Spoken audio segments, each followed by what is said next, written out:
നീതിയുടെ, കർമ്മത്തിന്റെ, ആയുസ്സിന്റെയൊക്കെ ഗ്രഹമായ ശനിദേവൻ ജൂലൈ 27-ാം തീയതി തിങ്കളാഴ്ച മുതൽ മീനൻ രാശിയിൽ വക്രഗതിയിൽ പിന്നോക്ക അവസ്ഥയിൽ സഞ്ചാരം തുടങ്ങും.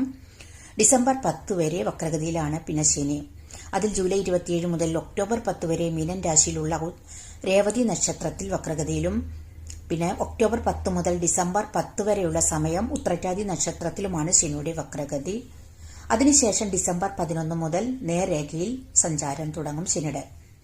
അപ്പോൾ വക്രഗതിയിൽ സഞ്ചരിക്കുമ്പോൾ ചില രാശിക്കാർക്കും നക്ഷത്രക്കാർക്കും സാമ്പത്തിക സ്ഥിതി നല്ലതാകുമെങ്കിലും അവർക്ക് മാനസിക ടെൻഷൻ, പെട്ടെന്ന് ദേഷ്യം വരിക, പഴയ പ്രയാസങ്ങൾ, അതുപോലെ തന്നെ പഴയ പ്രശ്നങ്ങളൊക്കെ വീണ്ടും വരിക, ഉറക്കക്കുറവൊക്കെ നിലനിൽക്കും.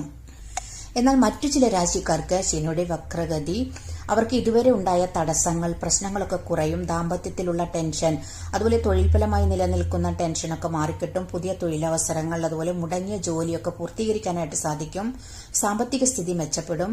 ബിസിനസ്സിൽ ലാഭം, അതുപോലെ ജോലിയിൽ പ്രൊമോഷൻ, ശമ്പള വർധനവിന് ഒക്കെ അനുകൂലമാണ്. പിന്നെ കലാ, കായിക, രാഷ്ട്രീയ, മാധ്യമ രംഗത്തൊക്കെ നല്ല നേട്ടങ്ങൾ കൈവരിക്കാനായിട്ട് സാധിക്കും. 137 ദിവസം നിലനിൽക്കുന്ന ശനിയുടെ വക്രഗതി 12 രാശിക്കാർക്കും നക്ഷത്രക്കാർക്കും വ്യത്യസ്ത ഫലങ്ങളാണ് കിട്ടുക. അപ്പോൾ ശനിയുടെ വക്രഗതിയിൽ പുതിയ മാറ്റങ്ങളും ഭാഗ്യവും കിട്ടുന്ന രാശിക്കാരും നക്ഷത്രക്കാരും ആരൊക്കെയാണെന്ന് നോക്കാം.